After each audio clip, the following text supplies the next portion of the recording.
आज दावा केला जातोय, आरोप केला जातोय दारू पिल्याचा। तुम्ही त्या ठिकाणी स्वतः होता, पोलिसांनी काय सांगितलं आणि तुमचं त्या दाव्यावर काय म्हणणं आहे? हे बघा, मी आत्ता तुमच्या समोर उभा आहे आणि ही घटना घडलेल्याला 1 तास सुद्धा पूर्ण झालेला नाही। माझ्याबरोबर पोलीस डिपार्टमेंट आहे, कायदा आणि सुव्यवस्था बघणारं, आणि ते बघून घेतील, मेडिकल होईल आणि ज्यांनी ज्यांनी माझ्यावरती आरोप केलेले आहेत त्या आरोपाची शहानिशा डिपार्टमेंट करेल। आणि असे आरोप करून एक 25 ते 50 मुलांचा मॉब तुम्ही मीडियावरती पूर्ण महाराष्ट्रानं बघितलेला आहे। दोन्ही बकोट्या पकडल्या होत्या, माझ्या मानगुटी पकडलेली होती आणि मला जीवे मारण्याचा प्रयत्न। माझी एस्कॉर्टची गाडी माझ्याबरोबर होती आणि एक कॉन्स्टेबल म्हणजे गार्ड सुद्धा होता।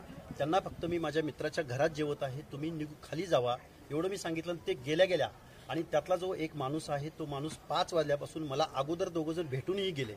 माझ्यावर त्यांनी प्री प्लॅन्ड, त्यांनी पूर्व नियोजित हा कट होता आणि जीवे मारण्याचा हा प्रयत्न होता।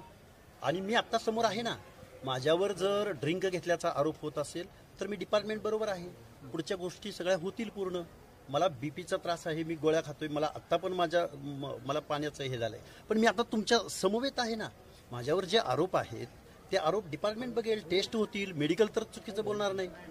त्यामुळे मी या सगळ्या गोष्टीला मी कुठं पळून नाही गेलेलो, मी कुठं गायब नाही झालेलो, मी डिपार्टमेंट बरोबर आहे। आता मी कुठल्याही गोष्टीला तयार आहे, मी पोलीस डिपार्टमेंट पासून कुठेही पळून गेलेलो नाही। मी आता तुमच्या समोर आहे। विवेकाचा आवाज, ओबीसींचा आवाज, शोषितांचा वंचितांचा आवाज, जर माझ्यावर कुणी दारू पिल्याचा आरोप करून संपू पाहत असेल तर त्या गोष्टीला मी तयार आहे। मी आरोप होतो तुमचा, गोठ्यामध्ये तुम्ही होता, कुठं तसा काही एव्हिडन्स असेल तर द्यावा।